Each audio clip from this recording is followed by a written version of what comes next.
રેમન્ડના પરિણામ અંતર્ગત આપણી સાથે વાત કરવા કંપનીના सीएफओ अमित अग्रवाल जोड़ाया है। अमित जी, स्वागत है सीएनबीसी बाजार पर। सबसे पहले क्वार्टर 2 को लेकर, अर्निंग्स को लेकर एक हाइलाइट्स आपके पास से लेना चाहेंगे। ओपनिंग कमेंट्स क्या रहेंगे आपके सर? Ji, thank you.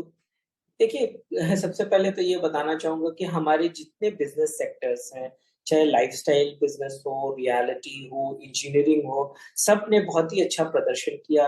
सब में रेवेन्यू ग्रोथ हमको देखने को मिली। कंपेयर टू लास्ट ईयर अगर हम रेवेन्यू देखे हैं, तो 2190 करोड़ का रेवेन्यू किया, जो करीब-करीब 40% ज़्यादा है। अगर एबिटा की बात करते हैं, तो हाईएस्ट एबिटा हमने डिलीवर किया 358 करोड़ का, जो 16% मार्जिन, एबिटा मार्जिन दर्शाता है। और अगर हम अपना पैट की भी बात करते हैं, तो 160 करोड़ का पैट डिलीवर किया, जो कि अगेन हाईएस्ट पैट है। Compare to last year almost 3 गुना हो गया है।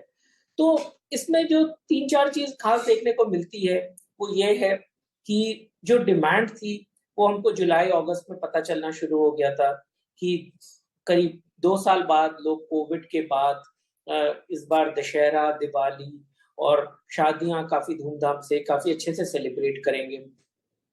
तो उसके कारण हमारी बुकिंग्स बहुत अच्छी थी, जिसके लिए हम प्रिपेयर हुए और अगस्त-सितंबर में हमने अच्छे डिस्पैचेस किए, जिसके कारण कि रेवेन्यू की बहुत अच्छी ग्रोथ मिली। ये तो हमारा ब्रांडेड टेक्सटाइल की बात हुई। और अगर हम अपैरल की बात करें, तो पिछले साल के कंपैरिजन में आप देखें, हमने मोर देन 65% का ग्रोथ दिखाया है। और जब ग्रोथ आती है, ऑपरेटिंग लेवरेज मिलता है, तो एबिटा मार्जिन बढ़ता है। तो अगर हम एबिटा मार्जिन अप्रैल की बात करें, तो ऑलमोस्ट 10% एबिटा मार्जिन पे हम पहुंच गए हैं। तो दूसरी तरफ अगर हम रियल एस्टेट की बिजनेस की बात करें, तो इस क्वार्टर में हमने करीब-करीब 250 करोड़ रुपए का रेवेन्यू डिलीवर किया, 25% का एबिटा डिलीवर किया, जो कि काफ़ी सस्टेनेबल सा होता जा रहा है, क्योंकि हमारे प्रोजेक्ट्स में जो सेल्स है, वो करीब-करीब लॉन्च्ड इन्वेंटरी का 85% बेच चुके हैं।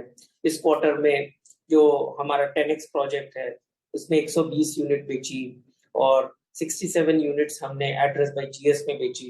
तो इस तरीके से ओवरऑल अगर हम देखते हैं, तो एक काफ़ी अच्छी डिमांड सिचुएशन देखने को मिली और हमारे प्रोडक्ट राइट थे।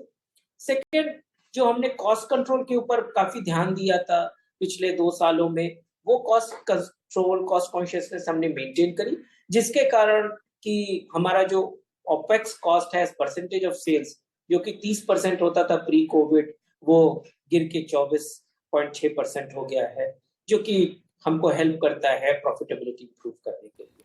जी। और अमित जी, नेक्स्ट क्वेश्चन रहेगा ऑन मार्जिन्स इम्प्रूवमेंट। तो नेक्स्ट क्वार्टर्स में, आने वाले क्वार्टर्स में आप कैसे एक्सपेक्ट कर रहे हैं, यहाँ से इम्प्रूवमेंट कैसे रहेगा मार्जिन्स पर? देखिए, 2 चीज़ है कि हमारा जो सप्लाई होता है सेकंड क्वार्टर में, वो डिमांड फुलफिल करने के लिए होता है थर्ड क्वार्टर में, जो कि दशहरा, दिवाली और वेडिंग के लिए होता है। तो इसलिए जो सेकंड क्वार्टर की जो हमारा रेवेन्यू का परफॉर्मेंस है, या ऑपरेटिंग लेवरेज का परफॉर्मेंस है, या प्रॉफिटेबिलिटी का परफॉर्मेंस है, वो एक्चुअली टू एन एक्सटेंट जो फेस्टिव डिमांड है उसको रिकॉग्नाइज कर लेता है। किंतु आगे जाते हुए भी हम, जैसे शादी का मौका है, अगर हम देखें अगले जनवरी, फरवरी, मार्च में, तो करीब-करीब 48 से 50 दिन का शादी का दिन देखने को मुहूर्त मिलती है, जो कि एक अच्छा रेवेन्यू पोटेंशियल देता है। तो इस तरीके से हम देखते हैं कि रेवेन्यू डिसेंट रहने वाला है। बट एक छोटा-सा हमको ये सोचना चाहिए कि जो अपने देश में या ग्लोबली रिकवरी आई है, वो एक के शेप में रिकवरी आई है।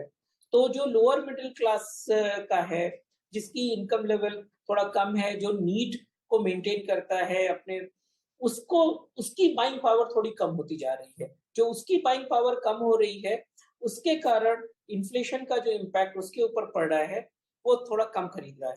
बट दूसरी साइड हम ये देखते हैं कि जो हमारे कस्टमर्स हैं, बड़ी वेडिंग्स हो रही है और एवरेज टिकट वैल्यू करीब-करीब प्री कोविड से अगर हम देखें, तो 26% बढ़ गई है। तो ये दोनों हमको बैलेंस करते हुए देखना है कि किस तरीके से नेक्स्ट मंथ्स में हमको सेल्स देखने को मिलेगा। जी, और लास्टली अमित जी, यहाँ से पूछना चाहेंगे ऑन डेट रिडक्शन। कुछ प्लान है कंपनी का, आगे कैसे कम करेंगे डेट? जी, बिल्कुल, जैसा कि बताया हमने आपको पहले भी कि हमारा बहुत क्लियर फोकस है कि जो भी फ्री कैश फ्लो जनरेट होएगा, वो हम डेट रिडक्शन में ले जाते हैं और डेट को रिड्यूस करते हैं। और इसके 2 प्रमुख कारण हैं। एक है हमारी ऑपरेटिंग प्रॉफिटेबिलिटी जैसे कि इम्प्रूव होती जा रही है। अगर आप पिछले 4 क्वार्टर consecutive क्वार्टर्स में देखें, तो हमने 1250 करोड़ का एबिटा डिलीवर किया है और उसका एक बड़ा पोर्शन हमने डेट रिडक्शन में किया है। और दूसरा होता है वर्किंग कैपिटल। जो वर्किंग कैपिटल पिछले 2 ढाई साल 3 साल पहले जो 95-97 डेज़ चलती थी, we have taken it down to 63 days in सितंबर, जो कि वर्किंग कैपिटल बिल्ड फेज़ होता है। और अभी नेक्स्ट 2 क्वार्टर में हम वर्किंग कैपिटल फर्दर रिड्यूस करेंगे और हम वो पैसा यूज़ करेंगे डेट रिडक्शन के लिए। और हमने एक बहुत ब्रॉड गाइडलाइन तो पहले ही दिया है कि बाय FY 25 हम वो नेट डेट फ्री हो जाएँगे। तो वो उसी पाथ पे हम काम कर रहे हैं। जी अमित जी, बहुत बहुत शुक्रिया हमारे साथ जुड़े और ये अर्निंग्स के ऊपर आपने पूरी डिटेल्स बात की। Thank you so much.